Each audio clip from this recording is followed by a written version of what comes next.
नमस्कार दोस्तों, स्वागत है आप सभी का आपके अपने YouTube चैनल में।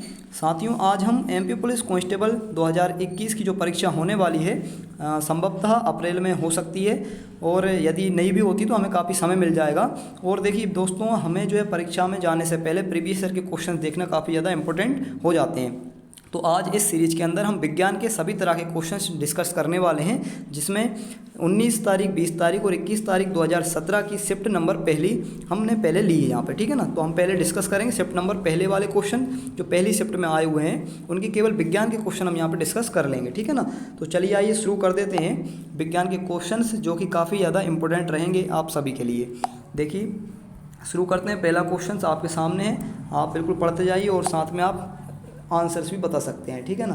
देखिए इसमें आपको दिखाई दे रहा है पहला कोई क्वेश्चन जो लिखा है, इसमें क्या लिखा हुआ है कि फलों के रस में मिलाए जाने वाले खमीर में होने वाले अवायवीय श्वसन में शर्करा किस रासायनिक पदार्थ में बदल जाता है। तो देखिए भाई, यहाँ पे जो अवायवीय श्वसन है, अवायवीय श्वसन का मतलब होता है अनोक्सी श्वसन, ठीक है। तो अनोक्सी श्वसन में क्या रहता है, जो शर्करा रहती है वो किस रासायनिक पदार्थ में बदलता है, ये आप ध्यान रखिए, हमेशा एल्कोहल में बदल जाता है, ठीक है। क्योंकि जो अवायवीय श्वसन है, अनोक्सी श्वसन, उसमें जो भी हम खाते हैं या जो भी हम भोजन ग्रहण करते हैं तो वो शर्करा जो होती है वो हमेशा अल्कोहल के अंदर बदल जाती है, ठीक है ना। और जो ऑक्सी श्वसन होता है यानी कि अनोक्सी श्वसन, तो ये हो गया, इसमें अल्कोहल में बदलती है। और ऑक्सी श्वसन यानी कि वायवीय श्वसन जो होता है, उसमें क्या रहता है कि उसमें जो शर्करा होती है वो कार्बन डाइऑक्साइड और जल में बदल जाती है, ठीक है। कार्बन डाइऑक्साइड और जल में बदलती है, ठीक, किसमें, ऑक्सी श्वसन में।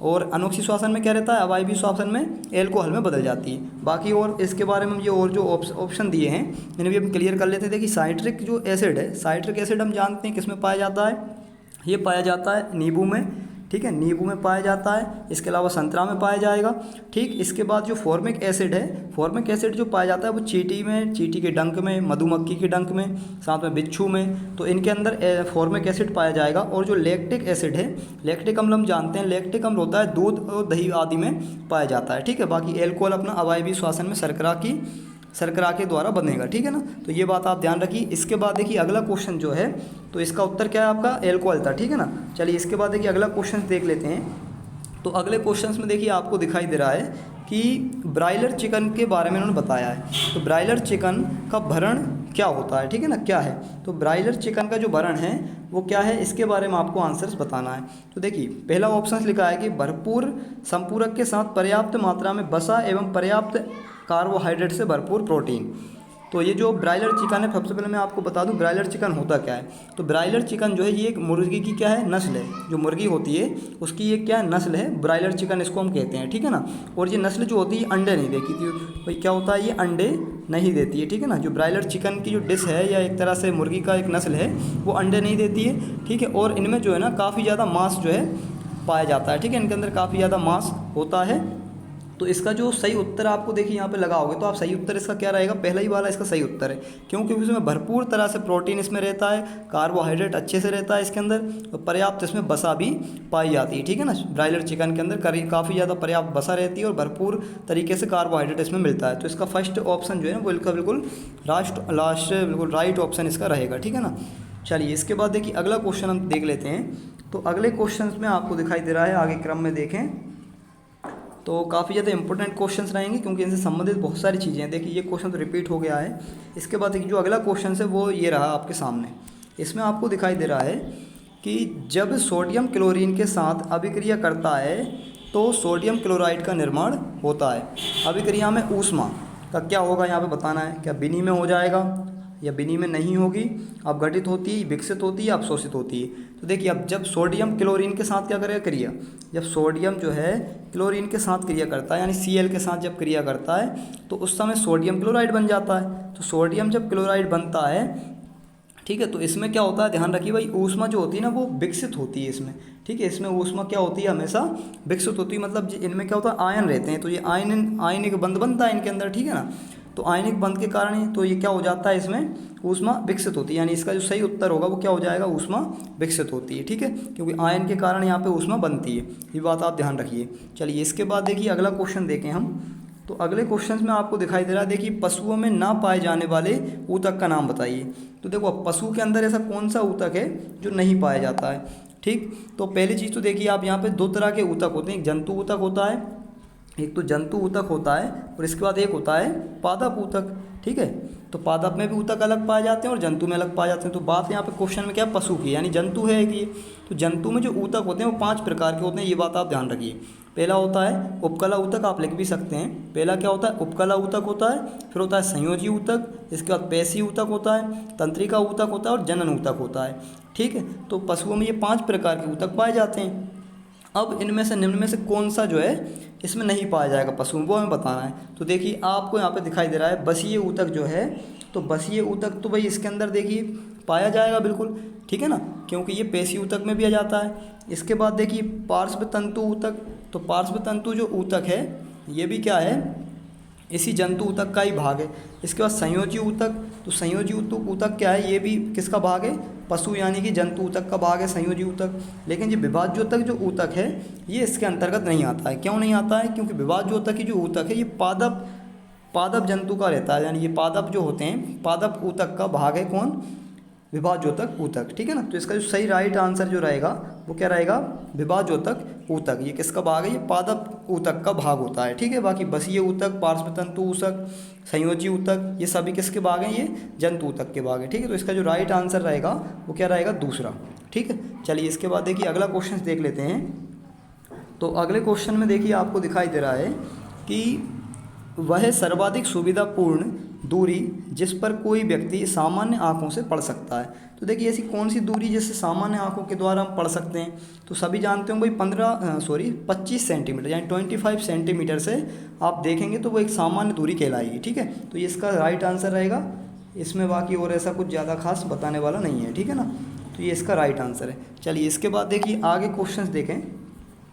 तो आगे क्वेश्चन से देखिए आपके सामने क्या लिखा है कि चुंबक का वह महत्वपूर्ण गुण जिसका उपयोग नाविकों तथा यात्रियों द्वारा प्राचीन काल से किया जाता रहा है, इनमें से कौन सा है। ठीक है, तो देखिए जो प्राचीन काल से ही प्रयोग कर रहे हैं, नाविक और यात्री क्या कर रहे हैं, प्राचीन काल से प्रयोग कर रहे हैं, ऐसा कौन सा एक गुण है चुंबक का। तो चुंबक का जो गुण होता है भाई आप ध्यान रखिए, वो जो है ना दिशा संबंधी गुण होता है।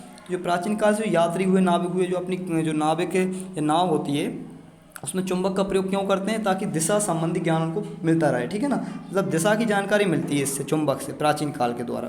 तो ये बात आप ध्यान रखेंगे, इसमें दिशा संबंधित इसका आंसर हो जाएगा। ठीक है, बाकी आकर्षण प्रतिकर्षण ये तो होता ही है उसमें, इसका हमें कोई आंसर यहाँ पे नहीं लगाना है। ठीक, चलिए देखिए इसके बाद आगे क्वेश्चन देखें। तो अगला क्वेश्चन है, देखिए इसमें क्या लिखा है, पशुओं में ना पाए जाने वाले ऊतक का नाम। तो ये तो अभी हमने देख लिया, रिपीट हो गया है। चलिए इसके बाद देखिए अगला क्वेश्चन। तो इसमें आपको दिखाई दे रहा है कि 4 कक्षित हृदय वाले सरीसृप का नाम लिखिए। तो देखिए अब कौन सा ऐसा सरीसृप है जो 4 कक्षीय हृदय वाला होता है। तो 4 कक्षीय हृदय का मतलब ये कि भाई अलग अलग कक्ष के हृदय पाए जाते हैं। ठीक है ना, कहीं पे किसी जंतु में जो है 3 तरह के कक्षीय पाए जाते हैं, 2 तरह के कक्षीय, 4 कक्षीय। तो इस तरह से 4 कक्षीय इनमें से कौन सा सरीसृप है इसमें, वो हमें बताना है। ठीक, तो देखिए सबसे पहले दिखाई दे रहा है आपको बेरनस। बेरनस का मतलब होता है ये जो घोयरा आपने देखा होगा, घोयरा, तो ये बेरनस जो होता है ये होता है 3 कक्षीय। ठीक है ना, तो बेरनस क्या है, 3 कक्षीय होता है। ऐसी बेरनस के साथ साथ जैसे कि सांप हुआ, छिपकली हुई, कछुआ हुआ, गिरगिट हुआ, ये सभी कैसे होते हैं, 3 कक्षीय होते हैं। इसके बाद छिपकली की बात करें तो छिपकली जो है तो ये भी क्या है, 3 कक्षीय। ठीक है ना, छिपकली भी 3 कक्षीय होता है। इसके बाद गिरगिट की बात करें तो ये भी 3 कक्षीय होता है। लेकिन जो मगरमच्छ है, ये मगरमच्छ होता है 4 कक्षीय। ये इसका राइट आंसर हो जाएगा। मगरमच्छ क्या है, 4 कक्षीय होता है। और मगरमच्छ के साथ में मनुष्य भी 4 कक्षीय हृदय वाला होता है। केंचुआ हुआ, केंचुआ भी क्या होता है, 4 कक्षीय हृदय वाला होता है। ठीक है, तो ये बात आप ध्यान रखिए, इसका राइट आंसर कौन सा है, मगरमच्छ। ठीक, इसके बाद चलिए अगला क्वेश्चन देख लेते हैं।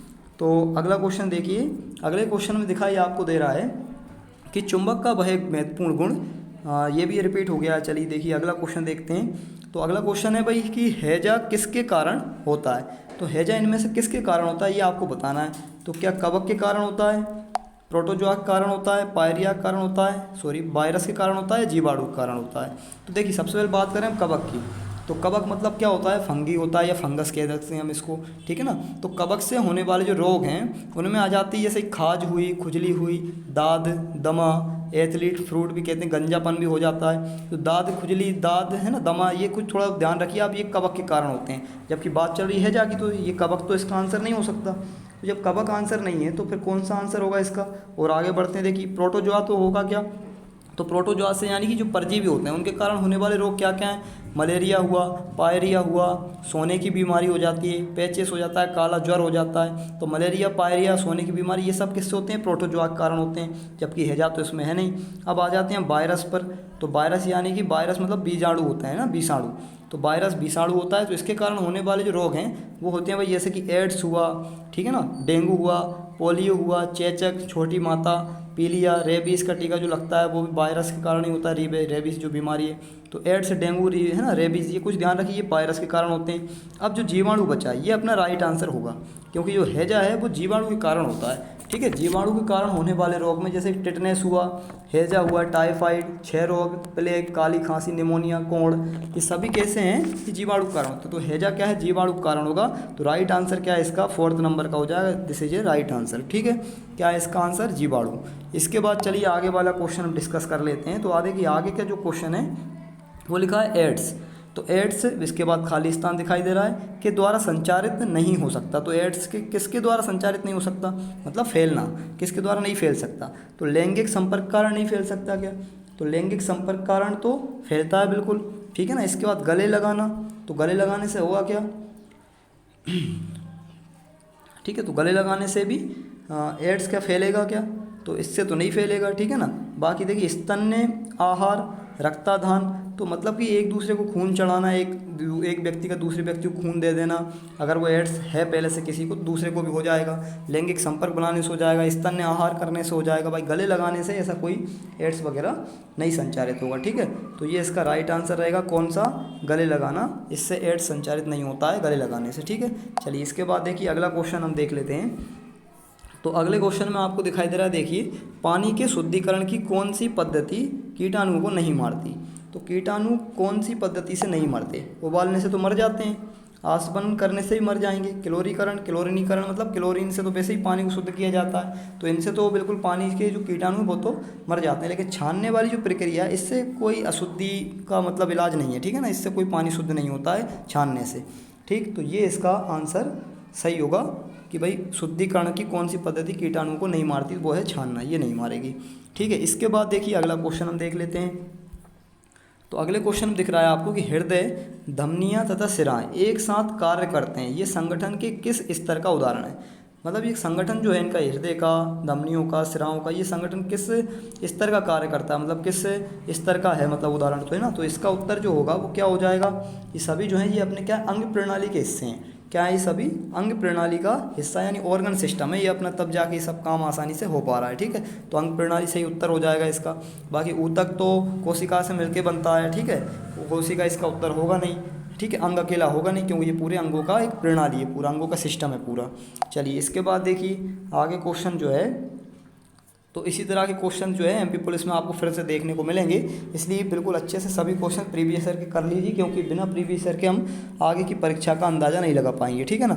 चलिए देखिए इसके बाद देखिए अगला क्वेश्चन जो दिख रहा है, इसमें लिखा है दिवाली के दौरान पटाखे इमारत के बाहर जलाए जाते हैं, उनके जलने के थोड़ी देर बाद हमें ध्वनि सुनाई देती है। ऐसा इसलिए होता है, क्यों होता है? देख क्या होता है, पटाखे जब जलाते हैं तो बाहर जलाते हैं हम, लेकिन उनके जलने के थोड़ी देर बाद हमें क्या देखिए सुनाई देती आवाज़ उनकी। पहले जलने की तो वो जल तो जाते हैं, लेकिन आवाज़ बाद में सुनाई देती है, ठीक है ना।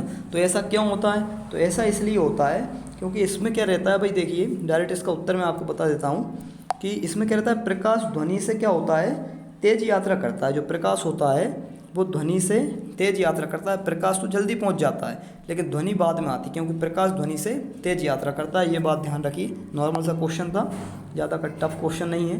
देखिए इसके बाद अगला क्वेश्चन जो है वो है कि उसकी पहचान कीजिए जो कि पशुधन का भाग नहीं है। तो पशु के धन का भाग नहीं है, ठीक है ना। इसमें से कौन सा ऐसा है? मतलब पशुधन का मतलब ये होगा कि जो मवेशी होते हैं, ये पशु होते हैं जो लोगों के काम में आते हैं, खाने पीने के काम में आते हैं, ठीक है ना। इसके बाद कुछ और अन्य कार्य करने के लिए काम में आ जाते हैं। तो इसमें से पशुधन का देखिए, एक तो बतख हुआ, तो बतख भी क्या है, पशुधन का एक तरह से हिस्सा है, ठीक है।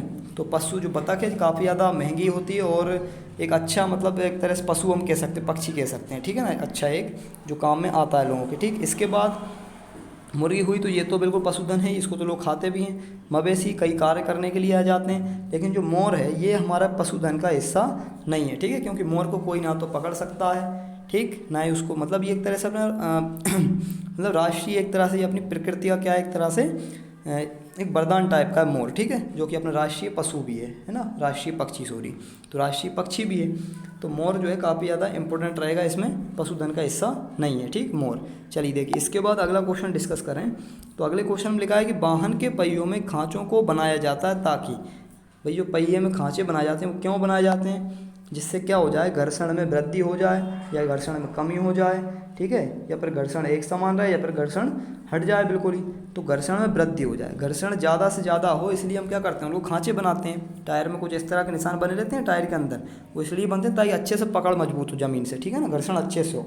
तो घर्षण सही होगा तो उससे क्या होगा, पहिया आसानी से ज़मीन पर चल पाएगा, रिस्केगा नहीं, है ना, स्लिप नहीं होगा।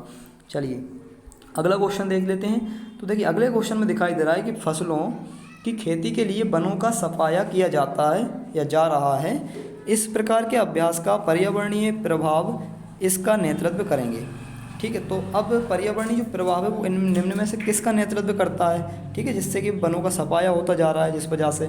तो मृदा की जुताई करना, क्या ये इसका उत्तर होगा, मृदा की जुताई करना। इसके बाद हम देखें आगे, तो इसमें लिखा है कि भाई मृदा अपरदन, मृदा प्रदूषण या मृदा की उर्वरता। तो जो धीरे धीरे करके फसलों की खेती के लिए हम जो वनों का सफाया किया जाता है या किया जा रहा है, तो वो किस पर्यावरणीय प्रभाव के कारण हो रहा है, तो वो जो है ना वो हो रहा है मृदा अपरदन के कारण। मृदा के खराब हो जाने से, मिट जाने से, कट के बह जाने से, पानी में बह जाने से, उड़ जाने से मृदा का क्या अपरदन कहलाता है ये। और जब ये अपरदन होता है तो उससे वनों की क्या हो जाती है, एक तरह सफाई सी हो जाती है, ठीक है ना। तो ये एक प्रभाव है मृदा अपरदन, जिससे वनों की सफाई दिखाई देती है हमें। चलिए इसके बाद देखिए अगला क्वेश्चन है। तो अगले क्वेश्चन में लिखा है कि ये शाखा अस्थियों के सिरों को ढकता है और जोड़ों में घर्षण कम करता है। ये किससे ढका होता है ना, मतलब कि एक ऐसा अस्थियों के सिरे हैं जो ढकते हैं, मतलब एक शाखा है जो अस्थियों के सिरों को ढकती है और जोड़ों में घर्षण भी कम करती है। तो वो है क्या, उसका नाम क्या है, तो वो हमें बताना है। तो नाम बताइए भाई, नाम क्या है इसका, नाम है उपास्थि, ठीक है। जो उपास्थि है ये अस्थि का ही एक छोटा भाग है। इसका काम क्या रहता है, ये अस्थियों को अच्छे से ढकी होती है, ठीक है ना, अस्थियों को पूरा सिरों को अच्छे से ढक लेती है और उनमें घर्षण भी कम करती है, घर्षण कम रहता है, तो इस वजह से ये सही कार्य कर पाती हैं हड्डियाँ हमारी। तो ये उपास्थि करती है, उपास्थि का कार्य है ये, ठीक है। इसके बाद चलिए आगे अगला क्वेश्चन देखें। तो देखिए अगले क्वेश्चन में आपको दिखाई दे रहा है कि नदी के किनारे खड़ा व्यक्ति पानी में एक मछली देखता है, उसे मछली दिखेगी। तो देखिए पानी में जब हम देखते हैं किसी वस्तु को, कोई भी वस्तु हो, तो वो हमेशा हमें ऊपर की ओर उठी हुई दिखाई देती है, ठीक है ना। तो इसका आंसर तो बिल्कुल आसानी से आप लगा देंगे कि मूल स्थिति से ऊपर की ओर दिखाई देगी हमें, वो मूल स्थिति से ऊपर की ओर दिखाई देती है, ठीक है ना। तो ये बिल्कुल सरल आंसर है, आप इसको ध्यान रखिए, हमेशा पानी में वस्तु ऊपर उठी हुई दिखाई देती है। इसके बाद अगला क्वेश्चन जो है, इसमें क्या दिखाई दे रहा है, देखिए घरेलू फिटिंग में प्रयुक्त होने वाले सभी बिजली के तारों पर एक प्लास्टिक कवर चढ़ा होता है, क्योंकि प्लास्टिक होते हैं। अब प्लास्टिक क्यों चढ़ाते हैं, जो तार होते हैं बिजली के उस पर प्लास्टिक चढ़ा रहता है, क्यों, क्योंकि वह विद्युत का क्या रहता है, कुचालक रहता है, क्योंकि उसमें करंट नहीं पैदा हो पाता है, ठीक है ना। इस वजह से उस पर हम प्लास्टिक के तार, जो तार होते हैं उस पर प्लास्टिक चढ़ाया जाता है, क्योंकि विद्युत के कुचालक होते हैं प्लास्टिक, ठीक है। चलिए इसके बाद देखिए अगला क्वेश्चन देखें। तो अगले क्वेश्चन में दिखाई दे रहा है आपको कि निम्न में से सबसे बड़ी कोशिका चुनिए। तो सबसे बड़ी जो कोशिका होती है वो किसकी होती है, ये क्वेश्चन का आंसर तो सबको पता होगा कि सबसे बड़ी जो कोशिका है वो है तंत्रिका तंत्र की कोशिका, यानी तंत्रिका कोशिका जो है ये इसका करेक्ट आंसर रहेगा, ठीक है ना। नर्व सेल इसको हम कहते हैं, तंत्रिका कोशिका की सबसे बड़ी कोशिका होती है, ठीक। और इसके बाद चलिए देखिए अगला क्वेश्चन देखें। तो अगला क्वेश्चन जो है, तो इसमें क्या दिखाई दे रहा है, देखिए आपको, सूक्ष्म जीव जो शर्करा के एल्कोहल में परिवर्तन में खमीर कर्मक की तरह कार्य करता है। तो देखिए अब सूक्ष्म जीव जो शर्करा के एल्कोहल में, जब शर्करा एल्कोहल में बदल जाती है तो ठीक है, सूक्ष्म जीवों में क्या रहता है, अनोक्षी श्वसन होता है, ध्यान रखिए ना। तो शर्करा एल्कोहल में बदल जाती है तो खमीर कर्मक की तरह कौन कार्य करता है इसमें, तो इसमें खमीर ही करेगा, ये ध्यान रखिए। खमीर क्या एक तरह से कवक होता है, ठीक है, तो खमीर ही इसका क्या करेगा, खमीर कर्मक का कार्य करेगा। तो क्योंकि नाम से ही दिखाई दे रहा है तो इसमें कोई ज़्यादा दिक्कत हमें नहीं होगी, ठीक है, ये इसका उत्तर हो जाएगा, है ना। इसके बाद चलिए इसमें देखिए और आगे हम देखें। तो इसमें जैसे कि देखिए लैक्टोबैसिलस, और नाम मैं इसका बता दूं इसमें क्या है इसकी खास बात, जो लैक्टोबैसिलस है ये है दूध से दही बनाने में काम में आता है। यानी लैक्टोबैसिलस एक क्या है, एक तरह से जीवाणु है एक, जो क्या करता है दूध को दही में बदल देता है। ठीक है। इसके बाद जो राइजोबियम होता है, तो राइजोबियम का कार्य क्या है, ये फलीदार फसलों को पैदावार बढ़ाने में सहायक होता है। ठीक है ना। राइजोबियम पैदावार करता है किसकी, जो फलीदार फसलें होती हैं उनको ज़्यादा बढ़ाएगा। ठीक है। दोनों जीवाणु हैं ये, खमीर जानते हैं हम। और बाकी ये जो पेनिसिलियम आपको दिखाई दे रहा है, तो ये भी क्या है, एक तरह से इसको नीली हरी फफूंद भी हम कहते हैं। ठीक है ना। इसको कवक भी कहते हैं, पेनिसिलियम भी कवक है, नीली कवक भी कहते हैं इसको, और हरी कवक भी कह देते हैं। ठीक है। सड़ी गली सब्जियों या कटे फटे फल पर ये जो है हमें दिखाई देगा। ठीक है। चमड़े पर भी, आदि पर भी पेनिसिलियम रहता है। ठीक। चलिए इसके बाद देखिए अगला क्वेश्चन हम देखें, तो अगले क्वेश्चन में आपको दिखाई दे रहा है कि परागकोश से फूलों के वर्तिकाग्र तक पराग का स्थानांतरण क्या कहलाता है। जो परागकोश के फूलों से वर्तिकाग्र पर जब परागकण जब पहुंच जाते हैं तो उस समय उसको हम क्या कहते हैं, तो परागण कहते हैं। बिल्कुल आप जानते होंगे सभी कि ये परागण क्रिया होती है। जब परागकोश से परागकण निकल के वर्तिकाग्र पर गिर जाते हैं तो उसको हम परागण कहते हैं। ठीक है ना। चलिए देखिए इसके बाद निषेचन जानते ही हैं, विखंडन वगैरह सभी जानते ही होंगे आप लोग, है ना। निषेचन मतलब क्या रहता है, जब दो लैंगिक या अलैंगिक तरह से निषेचन होता है तो उसी को निषेचन कहते हैं, ये आप जानते होंगे। ठीक है। चलिए इसके बाद देखिए विखंडन मतलब एक अणु का अलग अलग छोटे छोटे टुकड़ों में टूट जाना विखंडन हो जाता है। परागण जानते ही, बता ही दिया है। इसके बाद परिवहन क्या है, बहना एक तरह से। ठीक है। ट्रांसपोर्टेशन इसको हम कहते हैं। इसके बाद देखिए अगला क्वेश्चन देखें, तो अगले क्वेश्चन में आपको दिखाई दे रहा है कि निम्नलिखित में से कौन सा ऊर्जा का स्रोत नवीकरणीय नहीं है। नवीकरणीय ऊर्जा स्रोत कौन सा यहाँ पे नहीं होगा, वो हमें बताना है। ठीक है। तो नवीकरणीय का मतलब हो गया गैर परंपरागत। ठीक है। नवीकरणीय क्या होते हैं, गैर परंपरागत होते हैं। ठीक। तो इनमें से कौन सा नहीं, देखिए पवन चक्की, तो पवन चक्की तो नवीकरणीय है बिल्कुल, है ना। इसके बाद सौर सेल भी क्या है, नवीकरणीय है। इसके बाद ज्वारीय शक्ति, तो ज्वारीय शक्ति भी क्या है, नवीकरणीय है। लेकिन जो नाभिकीय ऊर्जा है ये नवीकरणीय नहीं है, क्योंकि ये तो परंपरागत है ना। और अनवीकरणीय स्रोत है नाभिकीय ऊर्जा, काफ़ी ज़्यादा पुराना है ये। ठीक। तो ये जो है नवीकरणीय नहीं है, ये बात आप ध्यान रखिए। ठीक है। इसको हम परंपरागत भी कह सकते हैं। इसके बाद जो अगला क्वेश्चन है, तो देखिए अगले क्वेश्चन में आपको दिखाई दे रहा है कि लवण विलयन के माध्यम से विद्युत धारा के प्रवाह के कारण ये होता है। तो जो लवण विलयन है इसके माध्यम से विद्युत धारा के प्रवाह के कारण ये होता है। तो क्या होता है भाई, ठीक है ना। तो रासायनिक प्रभाव देखने को आपको मिलेगा। इसमें क्या होगा, उत्तर इसका रासायनिक प्रभाव। जब लवण विलयन का माध्यम हो तो उसमें विद्युत धारा का जो प्रवाह जब होगा तो वो किस कारण से होगा, कैसे कारण से होगा, रासायनिक प्रभाव के कारण से होगा। ठीक है। विद्युत का प्रवाह, रासायनिक प्रभाव वहाँ पे देखने को मिलेगा। इसके बाद देखिए अगला क्वेश्चन देखें, तो इसमें लिखा है कि निम्न प्रदत्त सूची में से उस वस्तु का चयन जो प्राकृतिक संसाधन नहीं है। उस वस्तु का चयन करें जो प्राकृतिक संसाधन नहीं है। तो देखिए बिजली, जल, वायु, मृदा, निम्न में से कौन सा प्राकृतिक संसाधन नहीं है, बताइए। तो देखिए जल भी प्राकृतिक रूप से देन है हमें, ठीक है ना। वायु भी प्रकृति की देन है हमें, और मृदा भी प्राकृतिक देन है। भाई बिजली अकेला ऐसा है जो प्राकृतिक देन नहीं है। ठीक है। तो ये अपना प्राकृतिक संसाधन नहीं होगा। तो ये तो सिंपल क्वेश्चन हो गया बिल्कुल। इसके बाद देखिए अगला क्वेश्चन पे जाएं हम, तो अगले क्वेश्चन में दिखाई दे रहा है आपको कि विलीन रूप में पाचित भोजन कार्बन डाइऑक्साइड यानी CO2 और नाइट्रोजनी व्यर्थ के परिवहन का कार्य रुधिर के किसके द्वारा होता है। ठीक है ना। तो रुधिर के कौन सा ऐसा मतलब प्रकार के जिसके द्वारा ये कार्बन डाइऑक्साइड भोजन और नाइट्रोजनी व्यर्थ के परिवहन का कार्य हो जाता है। तो किसके कारण होता है, तो ये बात आप ध्यान रखिए, ये होता है प्लाज्मा के कारण। ठीक है। किसके कारण होता है, प्लाज्मा के कारण ये जो है भोजन, कार्बन डाइऑक्साइड और नाइट्रोजनी व्यर्थ का जो परिवहन है ये सभी प्लाज्मा के कारण ही होता है। तो ये बात आप ध्यान रखिएगा। इसके बाद देखिए अगला हम क्वेश्चन देख लेते हैं। तो अगले क्वेश्चन में आपको दिखाई दे रहा है कि गुणसूत्र इनमें स्थित होते हैं। तो गुणसूत्र कहाँ पर स्थित होते हैं, तो ये तो आप बात जानते होंगे भाई। गुणसूत्र के बारे में जिसने पढ़ा होगा वो जानता होगा, और जिसने नहीं पढ़ा है तो वो भी जान ले आज। ठीक है ना। कि गुणसूत्र कहाँ स्थित होते हैं, तो ये होते हैं नाभिक में स्थित, यानी जो अपना कोशिका होती है अपनी, उस कोशिका में जो सेंटर होता है कोशिका है, उसके अंदर एक केंद्रक पाया जाता है, उसमें अंदर नाभिक रहता है। तो बिल्कुल नाभिक के अंदर जो है ना गुणसूत्र अंदर पाए जाएंगे, ये बात आप ध्यान रखिएगा। ठीक है। चलिए इसके बाद देखिए अगला क्वेश्चन देखें, तो पौधों में लचीलापन किसके कारण होता है। तो पौधों में जो लचीलापन दिखाई हमें देता है तो वो देता है शिलेशोतक के कारण। ठीक है। तो इसका ये नाम यहाँ पे याद रखिएगा, शिलेशोतक के कारण क्या होता है, पौधों में लचीलापन देखने को मिलता है। ठीक है। पौधों में लचीलापन क्यों देखने को मिलता है, क्योंकि इसमें शिलेशोतक नाम का कोई एक जो है जीवाणु आ जाता है, जिसके कारण ये फ्लेक्सिबल हो जाता है, ठीक है ना। चलिए इसके बाद देखिए अगला क्वेश्चन हम देखें तो कौन सा यौगिक एक अम्ल नहीं है। तो यहाँ पे एक यौगिक है जो अम्ल नहीं है। तो देखिए HCl तो क्या है, यहाँ पे HCl जो आपको दिखाई दे रहा है ये गैस है, ठीक है। तो ये गैस है तो भाई ये तो अम्ल नहीं हो सकता अपना, ठीक है। तो HCl बस गैस ही है जो अम्ल नहीं होती, बाकी HCl अम्ल जो विलयन है वो तो क्या होगा, अम्ल होगा ही।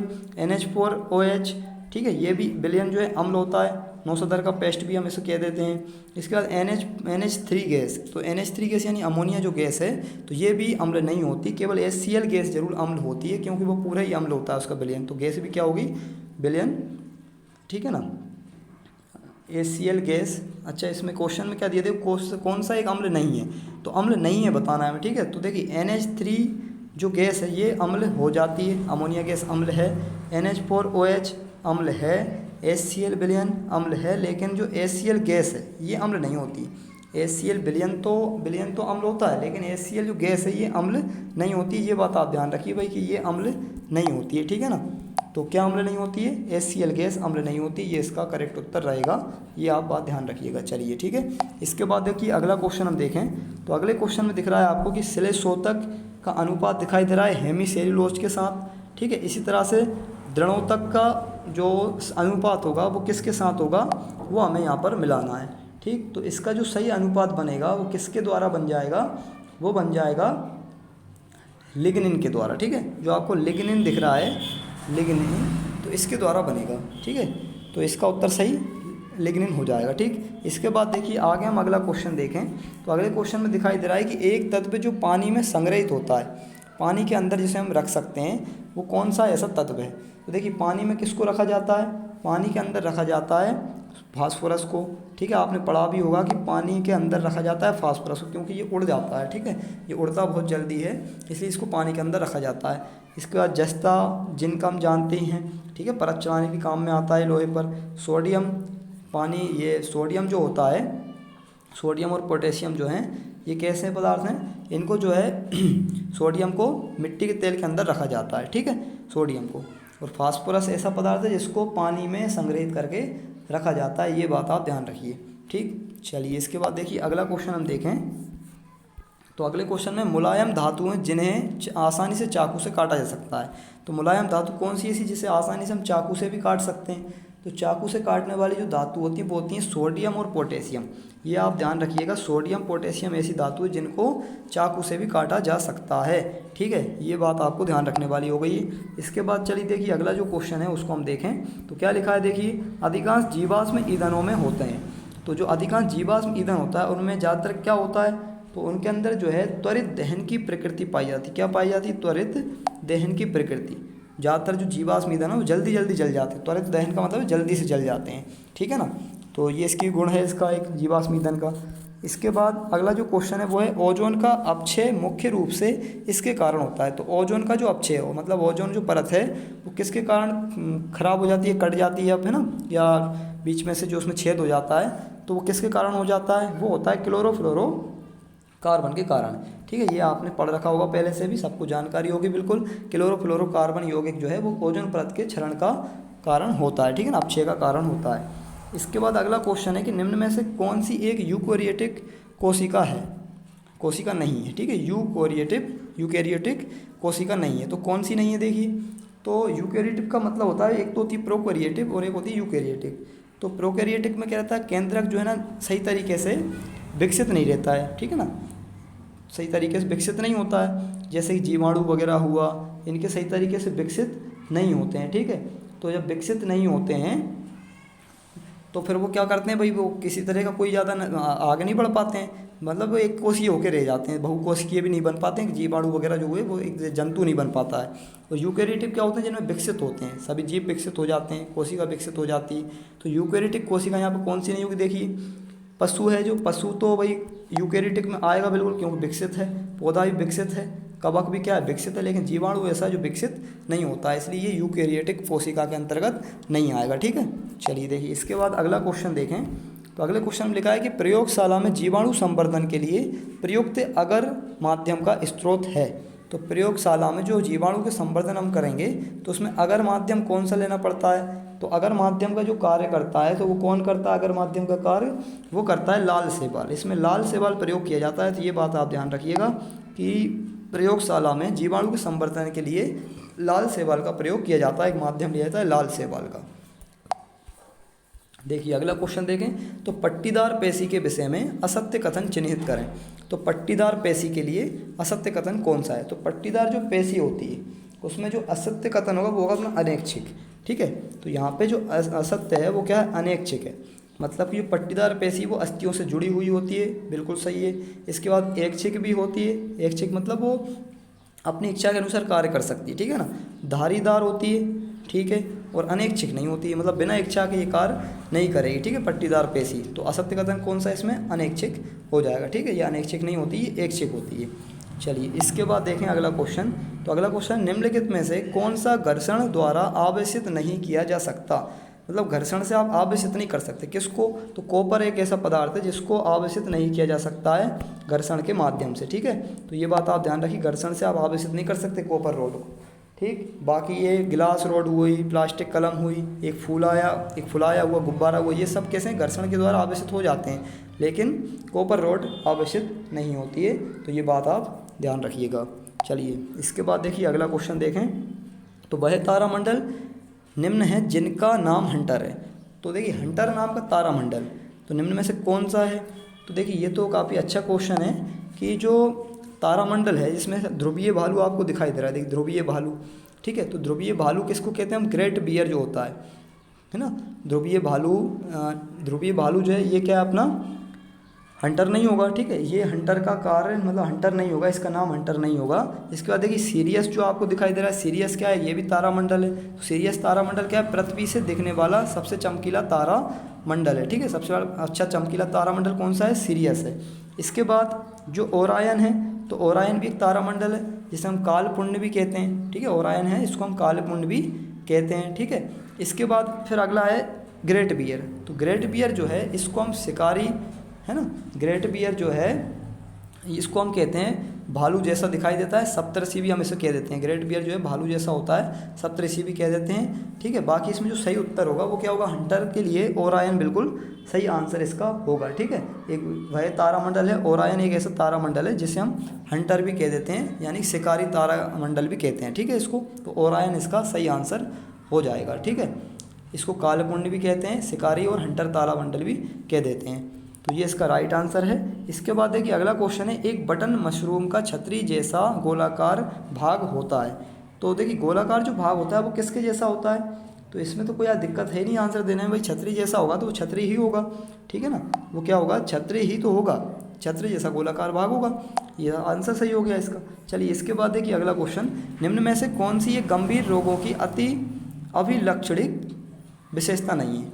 गंभीर रोगों की एक विशेषता नहीं है। तो देखिए गंभीर रोगों की जो विशेषता नहीं है तो वो क्या नहीं है कि जो गंभीर रोग होते हैं वे दीर्घकालिक रोग होते हैं। कैसे होते हैं, वे दीर्घकालिक रोग होते हैं। ठीक है, कैसे रोग होते हैं, दीर्घकालिक, मतलब जो गंभीर रोग हैं वो कैसे होते हैं, दीर्घकालिक होते हैं। ये इसका राइट आंसर हो जाएगा। ठीक है, चलिए देखिए इसके बाद अगला क्वेश्चन देखें। तो अगले क्वेश्चन में आपको दिखाई दे रहा है कि विद्युत बल्ब का तंतु निम्न का बना होता है। जो विद्युत बल्ब होते हैं उनके अंदर जो तार लगा होता है वो किसका बना होता है, तो वो तार होता है भाई टंगस्टन का। ये बात ध्यान रखिएगा, तार किसका बना होता है, टंगस्टन का तार लगा होता है बल्ब के अंदर। ठीक है, चलिए देखिए इसके बाद जो अगला क्वेश्चन है, तो अगला क्वेश्चन आपको दिखाई दे रहा है कि हृदय किससे बना होता है। तो हृदय मतलब क्या है, एक संयोजी ऊतक है कि पेशी ऊतक है कि तंत्रिका ऊतक है। तो आप ध्यान रखिएगा भाई, जो हृदय होता है ना ये अपना पेशी ऊतक होता है, और जो खून होता है, जो ब्लड होता है ना खून, वो क्या होता है अपना संयोजी ऊतक होता है। ठीक, तो हृदय तो क्या है अपना पेशी ऊतक। तो राइट आंसर क्या है इसका, पेशी ऊतक। ठीक है ना, ये इसका राइट आंसर होगा, पेशी ऊतक। हृदय बनता है पेशी ऊतक से। तो देखिए अब इसके बाद जो है इसका लास्ट जो क्वेश्चन है वो हम देख लेते हैं। आज की अपनी सीरीज का ये लास्ट क्वेश्चन रहेगा। लगभग 45 क्वेश्चन हमने कर लिए हैं। तो देखिए ऊपर से देखने पर तालाब में पानी दिखाई देता है, तो वो कैसा दिखाई देता है। ऊपर से अगर हम देखें तो तालाब में जो पानी होगा वो कैसा दिखाई देगा आपको, कम गहरा दिखाई देगा। क्यों? क्योंकि उसमें अपवर्तन हो जाता है, ठीक है ना। अपवर्तन के कारण कोई वस्तु हमें ऊपर दिखाई देती है, पानी भी ऊपर ही दिखाई देगा। तो ये आज के हमारे क्वेश्चन हो गए हैं। आशा करते हैं आपको पसंद आए होंगे। अगर वीडियो अच्छी लगे तो लाइक करें, सब्सक्राइब करें, अपने दोस्तों के साथ शेयर ज़रूर करें। बहुत बहुत धन्यवाद। इसके आगे की वीडियो हम नेक्स्ट पार्ट में देखेंगे।